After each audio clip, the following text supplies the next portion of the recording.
We're really disappointed, heartbroken. The guys in the locker room were devastated. Um, and it's really hard for me as a coach, especially having these two guys up here, Jalen and Marquise, because these guys have given everything they've had. They've really, really, really bought in, fought exceptionally hard, improved tremendously.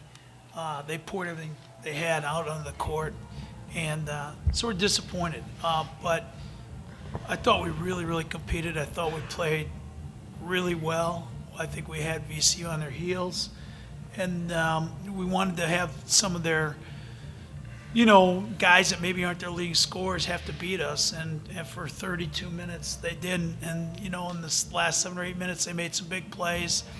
And, we just had some empty possessions. But I don't think I've ever been prouder of a team in defeat. And guys have made a lot of progress. And, we'll get a chance to reflect on this and figure out our next steps. Questions for the student athletes? Marquise, what in the tight game with about 6-7 minutes left, what do you think the difference was down the stretch? I think they made timely shots. Like Coach said, the guys we wanted to make plays, did make plays in the late game, and that was really the difference. You guys held Tillman and Ali Cox to just 7 points, and Tillman in particular had given you all a ton of trouble earlier this year. How were you guys able to bottle them up like that tonight? Jalen in particular. We put emphasis on it during film, during shoot around. That was obviously one of our, keys to get a victory, keep them off the glass, especially with us being a team that plays 4 out, 1 in. We had a huge disadvantage in height. So when we came in the game, we wanted to make sure that, if they drove the lane, they would have to finish, and we wouldn't rotate over and give guys like Tillman and Ali Cox, easy dump downs to get them going. Next question. You guys, from your freshman year to now, the program has really changed back to a winning program. What does it, say about what you guys have done to be a huge part of turning things around like that, to get Mason back to a 20-win team? It hasn't been easy, but it's been fun, especially like the last 2 years. Obviously last year we only won 11 games, but there was a lot of potential in the team that we had. And this year I think we just, it manifested. And it, it springboarded when we were in Florida and we started the 9-game win streak. And after that we got into the conference play and we kept winning and losing. Finally we strung, I think it was 3 or 4 wins together. And then from there we kept going. And it's been fun. Marquise, when you look back on this season, what will you take from it? Just the progress we made, how we all came together as one, fought every day, stuck together through the ups and the downs, and just really became a family out there. That's what I remember the most. Is that it for the student athletes? Yep. Thank you, guys. Appreciate it.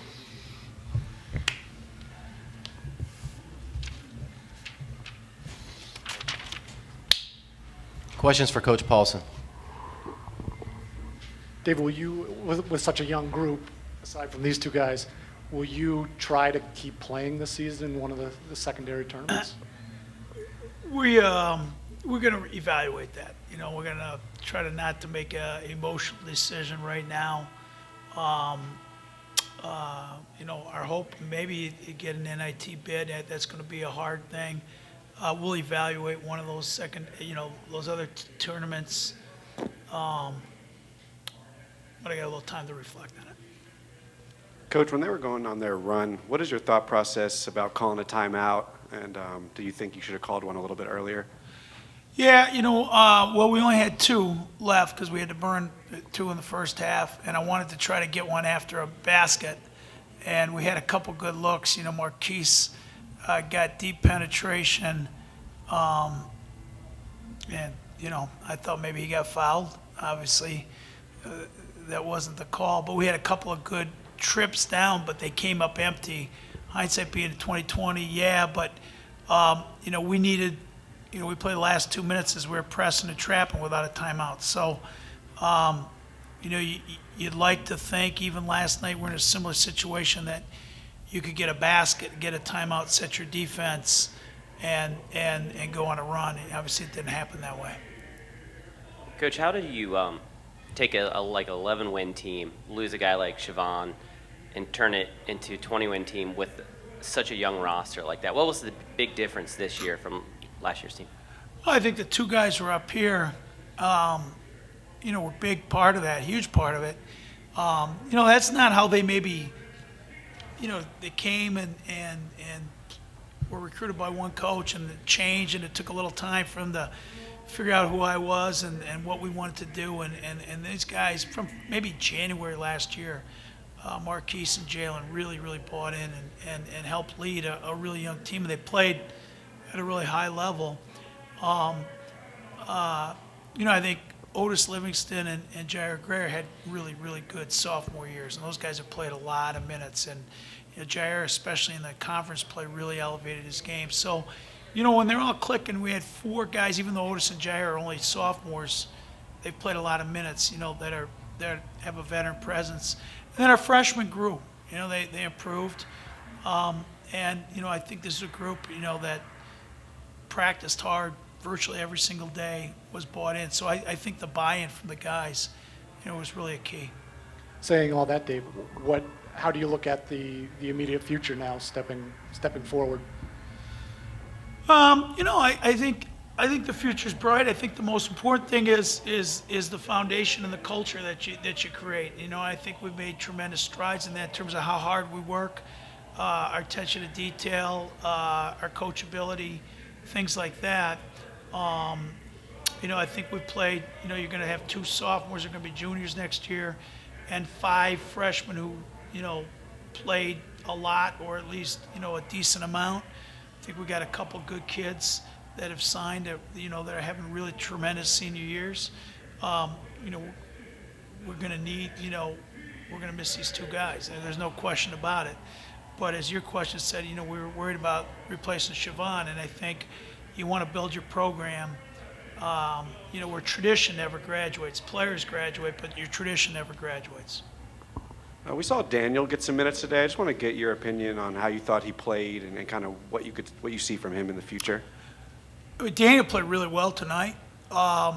Daniel, to be honest with you, we didn't even know if he'd be able to play this year. He wasn't able to do anything all last year after knee surgery. He wasn't cleared to practice till probably mid-October. There was uncertainty whether or not would he last the whole year. Some days he could move better than others. His knee's still not 100%. I thought all year long he gave us tremendous job defensively and on the glass, and he's a work in progress offensively.